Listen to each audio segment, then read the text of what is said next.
தேர்வு பொறுத்த வரைக்கும் மாவு ஒன்று, பதார்த்தம் தான் வேற.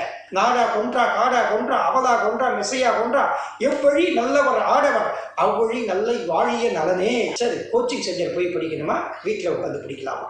தமிழ் மீடியத்தில் படிக்கலாமா, இங்கிலீஷ் மீடியத்தில் படிக்கலாமா? எவ்வளோ நேரம் சார் படிக்கிறது? எல்லாருக்கும் இருக்கிற முக்கியமான கொஸ்டின். நான் எவ்வளோ தான் படிச்சிருப்பேன்னு நினைக்கிறீங்க? யூத் பேப்பரின் இனிய வணக்கம். மறக்காமல் சப்ஸ்கிரைப் பண்ணுங்கள், பக்கத்தில் இருக்க பெல் ஐகானை கிளிக் பண்ணுங்கள். Thank you. Youth paper YouTube channel நேயர்களுக்கு முதற்கண் வணக்கத்தை தெரிவித்துக் கொள்கிறேன். இந்த போட்டித் தேர்வுக்கு எல்லாருக்கும் வர குழப்பம், தமிழ் மீடியத்தில் படிக்கலாமா, இங்கிலீஷ் மீடியத்தில் படிக்கலாமா? தயவு செய்து சொல்கிறேன், நீங்கள் எந்த மொழி உங்களுக்கு வசதியாக இருக்குமோ, எந்த மொழி உங்களுடைய கருத்தை வெளிப்படுத்த எளிமையாக இருக்குமோ, எந்த மொழியில் உங்களால் சரளமாக உரையாட முடியுமோ, சரளமாக உங்களால் எழுத முடியுமோ, ஒரு சிரமம் இல்லாமல் பிழை இல்லாமல் உங்கள் கருத்தை தெரிவிக்க முடியுமோ அந்த மொழியில் எழுதுங்கள். தயவு செய்து பெருமைக்கு ஆசைப்பட்டு எறும்பு சுமக்கக்கூடாதுன்னு சொல்லுவாங்க. அந்த மாதிரி நான் இங்கிலீஷ் மீடியத்தில் படித்தேன்னு சொல்லி நிறைய பேர் இங்கிலீஷில் படிப்பாங்க. 4 வாக்கியம் முழுசாக எழுத தெரியாது. அதனால் தமிழ் மொழி உங்களுக்கு வசதியான மொழினா, எல்லாருக்கும் இயல்பாக தாய்மொழி நல்லா இருக்கும். சில பேர் ஆங்கில வழியிலேயே படித்திருந்தால் அவங்களுக்கு அதுதான் கம்ஃபர்ட்னா அது ஒத்து வரும். எந்த மொழி உங்களுக்கு வசதியாக இருக்கிறதோ, எது எளிமையாக இருக்கிறதோ, எது உங்களுக்கு நடைமுறை உங்கள் கருத்தியலை பதிவு செய்வதற்கு எளிமையாக இருக்கிறதோ அதில் எழுதுங்க. தமிழ் மொழி எனக்கு தெரிஞ்சு 90% மக்களுக்கு தமிழ் மொழி தாய்மொழி தான் நல்லாயிருக்கும். தாராளமாக எழுதுங்க. இப்போ அதில் சார் இங்கிலீஷ் மீடியத்தில் எழுதினா தான் மார்க் போடுவாங்கன்னு சொல்கிறாங்களா? நோ. இப்போ சட்டமறுப்பு இயக்கம் இருக்குது. இப்போ சிவில் டிசோபீடியன்ஸ் மூமெண்ட், அதை சிவில் டிசோபீடியன்ஸ் மூமெண்ட் எந்த வருஷம் ஆரம்பிச்சது, எதுக்காக ஆரம்பிச்சது, தண்டி சத்தியாகிரகம்னா என்ன, அதற்கு நிகராக காந்தி ஆரம்பித்த தர்சனா சத்தியாகிரகம்னா என்ன, இதோடு தொடர்புடைய வானர சேனா அப்படிங்கிற அமைப்பு என்ன, இதை தொடர்ந்து உருவான வட்டமேஜை மாநாடு என்ன, அந்த காந்தி இருவின் ஒப்பந்தம் என்ன, இதையெல்லாம் கோர்வையாக எழுதுனா எந்த மொழியில் எழுதினா என்ன இருக்கு? தமிழ் மொழியில் எழுதினா, ஆங்கில மொழியில் என்ன? கருத்தை தானே பதிவு செய்ய போகிறோம், விஷயங்கள் தானே இருக்கணும் இல்லையா? நம்ம நம்முடைய அதாவது நமக்கு விஷயங்கள், நம்முடைய கருத்து, நம்முடைய அதாவது கண்டென்ட், ஓகே, அது இருக்கணும் இல்லையா? இன்னும் சொல்ல போனால் இந்த கலோக்கியில் சொல்ல சரக்கு விஷயங்கள் இருக்கணும் இல்லையா? அதெல்லாம் அது இருந்தால் அவங்க திருத்துறவங்க மதிப்பிட போகிறாங்க. இந்தந்த விஷயங்கள் இப்போ நான் சொன்னேன் இல்லையா, எல்லாம் தண்டி சத்தியாகிரகம் படிச்சிருப்போம், அதான் தர்ஷனா சத்தியாகிரகம் தெரியாது, வானர சேனை தெரியாது. அதற்கு நீங்கள் குரோவர் புத்தகமோ நம்ம பிபின் சந்திரா புத்தகமோ டீப்பாக படித்தாதான் தெரியும். அப்போ நம்ம எந்த விஷயத்தை எழுதினா நம்ம எழுதக்கூடிய விஷயங்கள் தான் முக்கியம். மொழி முக்கியம். எந்த மொழியில் எழுதினா என்ன, எழுதக்கூடிய விஷயங்கள் தான் முக்கியம். ஸோ அதில் ஹார்ட் ஒர்க் நம்பிக்கையோடு படிங்க. மொழி எந்த மொழியில் வேணாலும் படிங்க. அது மாதிரி நிறைய பேருக்கு குழப்பம் இருக்கிறது, சரி கோச்சிங் சென்டர் போய் படிக்கணுமா, வீட்டில் உட்காந்து படிக்கலாமா, அல்லது காலேஜில் உட்காந்து படிக்கலாமா? எங்கே போய் வேணாலும் படிக்கலாம். நானும் கோச்சிங் சென்டர் படிக்கல. அந்த காலகட்டத்தில் கோச்சிங் சென்டர் அதிகமாக இல்லை. அதனால் கொஞ்ச நாள் எஸ்டிஐயில் தங்கி யூபிஎஸ்சிக்கு படித்தோம். எந்த இதில் படித்தாலும் சரி, தேவையான புத்தகங்கள், தேவையான அதற்குரிய material, question bank, previous question banks இதெல்லாம் கிடைச்சா தாராளமாக எங்கிருந்து வேண்டுமானாலும் படிக்கலாம். ஆனால் கோச்சிங் சென்டர் என்னென்னா, அங்கே கொஞ்சம் செலவு பண்ணாலும் ஒரு சின்ன அட்வான்டேஜ் அதில் என்னென்னா, அவங்க இப்போ நம்ம மூலிகை மாதிரி தேடி இருக்கிறத கோச்சிங் சென்டர் மாத்திர மாதிரி கொடுப்பாங்க. அதை அவங்க கன்சாலிடேட் பண்ணி, ஹிஸ்ட்ரினா போன வருஷம் இவ்வளோ கொஸ்டின் கேட்டிருக்காங்க, இவ்வளோ கேட்டிருக்காங்க, இந்த டாப்பிக்கில் கேட்டிருக்காங்க, இந்த மாதிரி வருது, அதனால் இவ்வளவு படிக்கணும். அப்போ ஒவ்வொரு டாப்பிக்லையும் என்னென்ன படிக்கணும், பல வருஷமாக பல பேட்சுக்கு அவங்க எடுத்து எடுத்து எடுத்து சொல்லி கொடுத்து அவங்க அதை ஒரு ஷேப் ஆக்கி வச்சுருப்பாங்க, ஒரு வடிவப்படுத்தி வச்சுருப்பாங்க. அதை ஒரு சிறப்பாக ஒரு கட்டுக்குள் ஒரு இந்தந்த பாடத்திட்டத்துக்கு இந்தந்த மாதிரி இந்த புத்தகங்கள், இதில் இருக்கிற நோட்ஸு, ஸ்கூல் மெட்டீரியல்லேருந்து எடுத்திருப்பாங்க, ஸ்கூல் புக்கிலேருந்து, அப்புறம் நமக்கு டெக்ஸ்ட் புக்கிலேருந்து எடுத்திருப்பாங்க, ப்ரீவியஸ் கொஸ்டின்ஸ்லேருந்து எடுத்திருப்பாங்க, மேகசின்லேருந்து எடுத்திருப்பாங்க, எல்லாத்தையும் கன்சாலிடேட் பண்ணி நமக்கு கொடுப்பாங்க. அதனால் நம்ம கோச்சிங் சென்டர் போனாலும் பயனுள்ளது தான். தனியாக உட்காந்து படித்தாலும் மிகுந்த கண்டிப்பாக நிறைய பேர் 70% பேர் இப்போ கேண்டிடேட் தனியாகவே உட்காந்து படிக்கிறாங்க. ஃபஸ்ட் அட்டம்ப்ட்லேயே கோச்சிங் சென்டர் போகாமலே டாப்பர்லாம் வந்திருக்காங்க நிறைய பேர். அதனால் தாராளமாக நீங்கள் படிக்கலாம். அடுத்தது, எவ்வளோ நேரம் சார் படிக்கிறது? எல்லாருக்கும் இருக்கிற முக்கியமான கொஸ்டின். நான் கிண்டலுக்கு சொல்லுவேன், அது உண்மையும் கூட. நீ பாஸ் பண்ணுற வரைக்கும் படிச்சுக்கிட்டு தான் இருக்கணும். இதில் நேரம்லாம் முக்கியம் கிடையாது. சரியா? இப்போ எனக்கு ஹிஸ்ட்ரி நல்லா வரும், நான் ஹிஸ்ட்ரி 2 மணி நேரம் படித்தா போதும். ஓகே, இப்போ உங்களுக்கு ஹிஸ்ட்ரி வராது அப்படின்னா நீ ஹிஸ்ட்ரி 8 மணி நேரம் படிக்கணும் இல்லையா? இப்போ பாஸ் பண்ணுற வரைக்கும் நீ ஃபுல்லாக படிக்க வேண்டியதான். ஒரு நாளைக்கு 24 ஹவர்ஸ்னால் நீ 28 ஹவர்ஸ் படிக்கணும். இல்லை சார் 24 ஹவர்ஸ்க்கு 28 ஹவர்ஸ் எப்படி படிக்க முடியும்? படிக்கலாம். ப்ரஷ் நான் என்ன பண்ணுவேன்னா பெரிய மேப் ரீடிங் வச்சுருப்பேன். பெரிய மேப் 8x 10 அந்த சைஸில் மேப் வச்சுருப்பேன். நான் ப்ரஷ் பண்ணிக்கிட்டே மேப்பை படிச்சுட்டு இருப்பேன். ஈக்குவட்டார் எந்தெந்த நாடு வழியாக பூமத்தி ரகை போகுது, டிராஃபிக் ஆஃப் கேன்சர் எந்தெந்த நாடு மாநிலங்கள் வழியாக போகுது, கேப்ரிகோன் எப்படி போகுது, எங்கெங்கே என்னென்ன தீவுகள் இருக்குது, இப்போ வந்து இது மெடிட்டரேனியன் சி இருக்குன்னா அதை சுற்றி இருக்கிற நாடு என்ன, இப்போ ஆல்ப்ஸ் மலை இருக்குன்னா அந்த ஆல்ப்ஸ் மலை எந்தெந்த நாட்டில் இருக்குது, இது எகிப்து ரிவர் போகுதுன்னா அது எத்தனை நாட்டை கடந்து போகுது. இதை ப்ரஷ் பண்ணிகிட்டே இப்போ நம்ம என்ன பண்ணுவோம், ப்ரஷ் பண்ணுறது ஷேவ் பண்ணுறது இதுக்கு வந்து 20 நிமிஷம் 30 நிமிஷம் ஒதுக்குவோம். ப்ரஷ் பண்ணிகிட்டே படித்தா அதில் நமக்கு ஒரு 10 நிமிஷம் கிடைக்கிது இல்லையா? காஃபி சாப்பிட்டே மேப் பார்த்தா அதில் ஒரு 10 நிமிஷம் இப்போ கிடைக்கிது இல்லையா? இப்போ நம்ம குளிச்சுட்டு வந்து நம்ம தலையை கேசத்தை தோட்டி கொண்டு இருக்கிறோம். அப்போ அந்த நேரத்தில் வந்து மேப் பார்த்தா அதில் ஒரு 10 நிமிஷம் கிடைக்கிது. அந்த நேரத்தில் ஒரு செய்யுள் ஒரு பாட்டு சொல்லி பார்க்குறோம். இப்போ வந்து ஒரு நமக்கு தேர்வுக்கு கேட்குற ஒரு பாட்டியை சொல்லி பார்க்குறோம்னு வச்சுக்க, நாடா கொன்றா காடா கொன்றா அவலா கொன்றா மெசையா கொன்றா எவ்வழி நல்லவர் ஆடவர் அவ்வழி நல்லை வாழிய நலனே. இது என்ன பாட்டு? புறநானூறு. அதை சொல்லி பார்த்தோம்னா அப்போ நமக்கு ஒரு 5 நிமிஷம் சேவ் ஆகுதுல்ல. நீங்கள் வந்து அப்போ நேரத்தை கணக்கச்சிதமாக பயன்படுத்துங்க. எவ்வளோ நேரம் படிக்கணும்? ஃபுல் டைம் படிச்சிருக்க வேண்டியதான். கொஞ்சம் நேரம் உடம்பு ஓய்வு கேட்கும்போது ரெஸ்ட் எடுங்க. 1 மணி நேரமோ 2 மணி நேரமோ 3 மணி நேரமோ உடல் தேவைக்கு ஏற்ற மாதிரி. டைமுக்கு தூங்கணும்னா தூங்க போகாதீங்க. உங்களுக்கு உடம்பு வந்து சோர்வு போடுது. இப்போ சில பேர் வந்து விடியற் காலையில் படிப்பாங்க, சில பேர் இரவு நேரங்களில் படிப்பாங்க. இப்போ என்னை பொறுத்த வரைக்கும் நான் எக்ஸாமுக்கு படித்தது இரவு முழுக்க படிப்பேன். இரவுங்கிறது வந்து அது எனக்கான இரவு, அது எனது நேரம், இரவு அது எனக்கான பொழுது அப்படின்னு அந்த இரவை ரசித்து படிப்பேன். அந்த இரவின் தனிமையை, அந்த 2ஆம் ஜாமங்களின் தனிமையை நான் முழுமையாக அனுபவித்தேன். அப்போ வந்து எந்த தொந்தரவும் இருக்காது, அமைதியாக இருக்கும், நீண்ட நேரம் கிடைக்கும். என்னுடைய புத்தகங்களை கலைச்சி போட்டுக்குவேன், எடுத்துகிட்டு வந்து பார்ப்பேன். அதை ஜன்னலை திறந்து வச்சுக்குவேன். படிக்கக்கூடிய அறை எப்பொழுதும் ஜன்னலை திறந்து வச்சுக்கங்க. ஜன்னலை திறந்து வச்சு அந்த திறந்த வெளியை பார்க்கணும், அந்த திறந்த காற்று உள்வரணும். அப்போ தான் நீண்ட நேரம் உங்களால் படிக்க முடியும். அடித்து வச்சுக்கிட்டு ஏசி போட்டு படிக்கவே படிக்காதீங்க. ரொம்ப வெக்கை தாங்க முடியலன்னா ஜன்னலை திறந்து வச்சுக்கிட்டு ஏசி போட்டுக்குங்க, கொஞ்சம் ஒரு சில்னஸுக்கு. பட் ஜன்னல் திறந்துருக்கணும், ஓப்பன் ஏர், திறந்த வெளியில் அங்கே ஓடுகிற அணில், பறவைகளின் சத்தம், ஓனா, இந்த மாதிரிலாம் பார்த்துக்கிட்டே ஆடு மாடு வச்சுட்டு போவாங்க. அந்த மாதிரி காட்சியெல்லாம் பார்த்துக்கிட்டே அந்த இயற்கை சத்தம், மழையுடைய சத்தம், வெயிலுடைய சுத்தம், இதெல்லாம் நம்ம பார்த்துக்கிட்டு படிக்கும்போது தான் நமக்கு வந்து அந்த படிக்கக்கூடிய எண்ணமே கனவுகள், கற்பனைகள், நம்ம ஒரு விஷயத்தை படிச்சுட்டோம்னா அதை நோக்கி. இப்போ நம்ம வந்து ஆரவல்லி மலைத்தொடர் படிக்கிறோம்னா அதை பற்றி ஒரு கற்பனை வரும். இந்த மரத்தை பார்க்கும்போது ஆரவல்லி மலைத்தொடர் இப்படி இருக்குமா அப்படின்னு சொல்லிட்டு. ஸோ அதெல்லாம் வந்து திறந்த வெளியில், அதாவது ஜன்னலை திறந்து வச்சுட்டு படிக்கிற பழக்கம் நீண்ட நேரம் படிக்கிறதுக்கு உதவும். படிக்கிறது வந்து ஒரு குறைந்தபட்ச நேரம் வந்து ஓய்வுக்கு ஒதுக்குங்க. ஓகே, இப்போ வந்து ஒரு 3 ஹவர்ஸோ 4 ஹவர்ஸோ தூங்குறதுக்கு. நானும் படிக்கும்போது உங்களுக்கு சொல்கிறேன் ஒரு சுவராசியமாக நான் எவ்வளோ படிச்சிருப்பேன்னு நினைக்கிறீங்க. நைட்டு 5:30 மணி வரைக்கும் படிப்பேன். எத்தனை மணி வரைக்கும்? 5:30 மணி வரைக்கும்.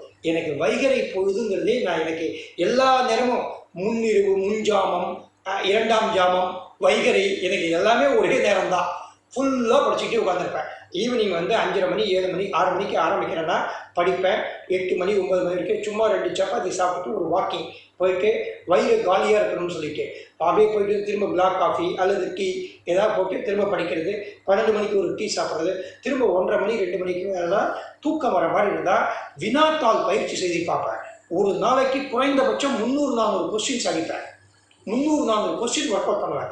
நான் இப்போ குரூப் படிக்கும்போது அந்த 2000 அட்டெம்ப்ட் நான் எழுந்தது வந்து 2000 ஜூன் 11, 2000 எனக்கு இந்த போட்டித் தேர்வு. அப்போ தான் முறையாக ஜிஎஸ் இன்ட்ரடியூஸ் பண்ணாங்க. ஜிஎஸ் மட்டும்தான், ஆப்ஷனல் சப்ஜெக்ட் எடுத்துட்டாங்க, விருப்ப பாடத்தை எடுத்துட்டாங்க. அதில் 200 கேள்வி கேட்குறாங்க. 200 கேள்வி. ஃபஸ்ட்டு எக்ஸாமே நாங்கள் தான், அந்த ஃபஸ்ட்டு பேட்ச். அது வரைக்கும் வந்து ஒரு விருப்ப பாடம் இருந்தது, ஒரு ஆப்ஷன் இருந்தது. ஒரு ஆப்ஷன், ஒரு ஜிஎஸ், ஒரு விருப்ப பாடம், ஒரு பொது அறிவு இருந்தது. சரியா? 2000 தான் முறையாக ஒரு சில விருப்ப பாடங்கள் மட்டுமே பாஸ் பண்ணுறாங்க. இப்போ ஒரு சில குறிப்பிட்ட வெட்டினரி போடுறவங்க பாஸ் பண்ணுறாங்க, அக்ரி போடுறவங்க பாஸ் பண்ணுறாங்க, பொலிட்டிக்கல் சயின்ஸ் போடுறவங்க வரமாட்டேங்கிறாங்க, லா கிராஜுவேட் வரமாட்டாங்கன்னு சொல்லி ஆப்ஷனலை அபாலிஷ் பண்ணிவிட்டு அதை நீக்கிட்டு பொது அறிவு மட்டுமே அனைவருக்கும் எந்த ஒரு பட்டதாரியாக இருந்தாலும் அவர்கள் ஒரே கேள்விக்காக தான் எழுதணும் அப்படின்னு சொல்லிட்டு பொது அறிவு 200 கேள்வி கொண்டு வந்தாங்க. 200 கேள்வி எக்ஸாமில் கேட்குறாங்க. நான் எவ்வளவு கொஸ்டின் ப்ராக்டிஸ் பண்ணியிருப்பேன்னு நினைக்கிறீங்க? 27,000 questions. I have practised 27,000 questions. எப்போ? இந்த இயர் ஆஃப் 2000 மார்ச் ஏப்ரலில் அந்த காலகட்டத்தில். எப்படி இன்னைக்கு வேணால் நம்ம டவுன்லோட் பண்ணிக்கலாம், இன்னைக்கு கொஸ்டின் பேங்க் ஈஸியாக கிடைக்கும். அப்போ எப்படி இவ்வளோ கொஸ்டின்ஸ் கிடைச்சது? அப்போ என்ன பண்ணுவோம்னா பழைய magazine civil service chronicle, competition refresher, CSR competition success review, இந்த மேகசின்லாம் 95 96 இந்த சீனியர்ஸ் வச்சுருப்பாங்க பழைய மேகசின். அதில் இருக்க கொஸ்டின் பேங்க் இருக்கும். என்ன கொஸ்டின்ஸ் பேங்க்கு? அதாவது நம்ம banking exam, LIC exam, staff service selection exam, Assam service commission, Rajasthan service commission, railway exam, railway group D exam, நம்மளுடைய reserve bank exam, probationary officer exam, எல்லா எக்ஸாமுடைய கொஸ்டின் பேங்கை கட் பண்ணி அதை ப்ராக்டிஸ் பண்ணி பார்ப்பேன். போட்டித் தேர்வு பொறுத்த வரைக்கும் மாவு ஒன்று, பதார்த்தம் தான் வேறு. ஓகே, சிலபஸ் ஒன்று தான், கொஸ்டின் தான் வெவ்வேறையாக இருக்கும். எல்லாருக்கும் அதே ஹிஸ்ட்ரி தான். எல்லாருக்கும் நம்மளுடைய ancient India, medieval India, modern India வரப்போகுது. கான்ஸ்டியூஷன் எடுத்துக்கிட்டால் வந்து பார்லிமெண்ட்டு, பிரசிடென்ட்டு, பிரைம் மினிஸ்டரு, இப்போ fundamental rights, fundamental duties, supreme court, high court, எல்லா எக்ஸாமுக்கும் ஒன்று தான். ஓகே, இப்போ வந்து சின்ன எக்ஸாமாக இருந்தால், கிளர்க்கு போஸ்ட்டாக இருந்தால் குடியரசுத் தலைவர் பிரசிடென்ட்டு ஆகிறதுக்கு என்ன வயசுன்னு கேட்பாங்க. இப்போ பெரிய எக்ஸாமாக இருந்தால் குரூப் 1 மாதிரி எக்ஸாமில் பிரசிடென்ட் எலெக்ஷனை யார் நடத்துகிறாங்கன்னு கேட்பாங்க. அல்லது பிரசிடென்ட் எலெக்ஷனை நடத்தக்கூடிய அமைப்பு எலக்டோரல் காலேஜ் கன்சிஸ்ட் ஆஃப், அந்த தேர்தல் கல்லூரிங்கிற அமைப்பு என்னென்ன உறுப்புகளை கொண்டிருக்கும் அப்படி கேட்பாங்க. அல்லது இந்த தேர்தலுடைய முறை என்ன? இப்போ வந்து டைரக்டிவ் ப்ரொபோஷனல் ரெப்ரசன்டேஷன் அப்படின்னா என்ன, இந்த மாதிரி கேட்பாங்க. அதெல்லாம் வந்து ஸோ நம்ம ஒரே சிலபஸ் தான், படிக்கிறது தான் வெவ்வேறு. அதில் வந்து என்னென்னா, ஒரு தேர்வுக்கு படித்தோம்னா எல்லா கொஸ்டின் ஒர்க் அவுட் பண்ணால் நமக்கு பயங்கர கான்ஃபிடென்ட் கிடைக்கும். 27,000 வினாத்தாள்கள் நான் ஒர்க் அவுட் பண்ணேன். சரியா? அப்போ இரவு நேரங்களில் 1 மணிக்கு மேலே 2 மணி அந்த 3 மணி அந்த டைம் வரைக்கும் தூக்கம் வருது இல்லையா? அப்போ கொஸ்டின் பேங்கை ஒர்க் அவுட் பண்ணால் ஒரு ஜெர்க்காகும். கொஸ்டின் பேங்கை ஒர்க் அவுட் பண்ணிவிட்டு திரும்ப அதை வேல்யூவேட் பண்ணி பார்க்குறது, அதை திருத்தி பிறகு வந்து எவ்வளவு ஆன்சர் பண்ணியிருக்கோம், எந்த சப்ஜெக்ட் வீக்காக இருக்கும். ஒரு கொஸ்டின் எடுத்துக்கிட்டால் history, constitution, economics, political science, இது கான்ஸ்டியூஷன் அண்டு இது geography, current affairs, mental ability, இந்த மாதிரி காமர்ஸு, அக்கௌண்டன்சி, இது சார்ந்த questions, science and technology, environmental science, இந்த மாதிரிலாம் இருக்கும் இல்லையா? இப்போ இந்த இதெல்லாம் எடுத்துகிட்டு எந்த செக்ஷன் நமக்கு, எந்த போர்ஷன் நம்ம ஸ்ட்ராங்காக அடிச்சிருக்கோம், எந்த போர்ஷன் வந்து வீக்காக இருக்குது, கொஞ்சமாக அப்படி படிக்கும்போதே நமக்கு தெரிஞ்சிடும் இல்லையா? இப்போ இதெல்லாம் வந்து உட்காந்து ஒர்க் அவுட் பண்ணிட்டு திரும்ப 3 மணிக்கு மேலே இதை படிக்க ஆரம்பிப்பேன், எதில் வீக்காக இருக்கும் அப்படின்ட்டு. அது மாதிரி படிச்சிருப்பேன். 4 மணி, 4:30 மணி, 5 மணி ரசித்து படிப்பேன். வெளியில் வந்து நிலா வெளிச்சத்தை பார்க்குறது, அந்த வேலைப்பஞ்சம் அழிகிற இடத்துல தங்கி படித்தோம், அந்த வாழ்க்கையை நான் ரொம்ப ரசித்து படித்தேன். அப்போ பார்த்தா 1 மணி 1:30 மணிக்கெலாம் ஒரு டயர்ட்னஸ், ஒரு சின்ன களைப்பு வருது, ஒரு தூக்க கலக்கம் வருதுன்னா ஒரு சூடாக ஒரு தேநீர், கடுஞ்சாயா, இந்த பிளாக் டீன்னு சொல்லக்கூடிய சூடாக போட்டு அதை எடுத்துக்கிட்டு அப்போ வேஷ்டி பனியன் போட்டு ஜாலியாக ஹாயாக வெளியில் வருவேன். அப்போ அந்த சூடாக டீயை எடுத்து ஹாட்டை கொதிக்க வைக்கணும். எனக்கு கொதிக்கிற டீ எடுத்து வந்து குடிக்க கூட மாட்டேன். அதை என்ன பண்ணுவோம்னா, இந்த ஸ்கின்னில் இருந்த இடத்துல வந்து அப்படியே வச்சு இந்த சூடுக்காக அந்த சின்ன அந்த அப்படியே வெளியில் வந்து பனி கொட்டும். அந்த பனி விழும் இரவில் வந்து ரசனையோட கனவுகளோடு வரும்போது இந்த சூடான டீயை அந்த சில்னஸை போக்குற மாதிரி அந்த ஹாட்டை வந்து இந்த இடத்துல இந்த ஃபோராமில் வைப்பேன். வச்சு அது ஒரு ஹாப்பியாக இருக்கும் எனக்கு.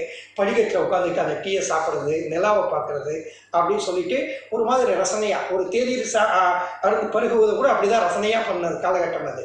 அப்போ வந்து படிக்கிறது எப்படி இருக்குன்னு நினச்சி பார்த்துக்குங்க. அப்போ ஸோ இது மாதிரி போயிட்டு வந்து காஃபி டீ சாப்பிட்டுட்டு திரும்ப கொஸ்டின் பேங்க் ஒர்க் அவுட் பண்ணுறது. அது மாதிரி 3 மணிக்கு 4 மணிக்கு திரும்ப தேவைன்னா ஒரு டீ, அப்படி இல்லாட்டினா அப்படியே கொஞ்சம் படிக்கிறது. திரும்ப 5:30 மணிக்கு காலையில் பார்த்தா என்னுடைய அறை பார்த்தா அப்படியே ஏதோ இந்த இந்த இது கலவரம் நடந்த இயற்கை பேரிடர் நடந்த அறை மாதிரி இருக்கும். அந்த புத்தகம் இங்கே கிடக்கும், இந்த புத்தகம் கிடக்கும், எழுதி பார்த்து டேக் போட்டு கட்டி வச்சிருப்பேன், இந்த பேனா இறஞ்சி கிடக்கும். வெறும் தரையிலே படுத்துருவோம் உண்மையை சொல்ல போனால்.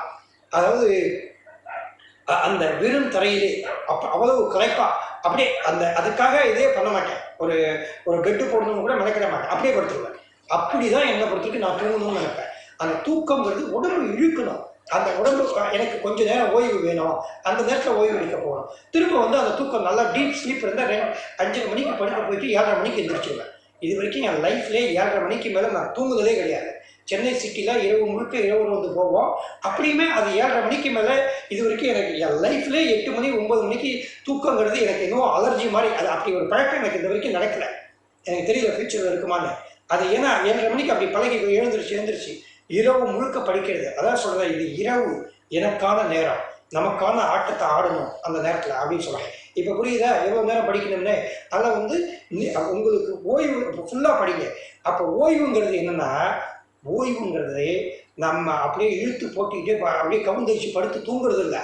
ஓய்வுங்கிறது மாற்று பணியை செய்வது.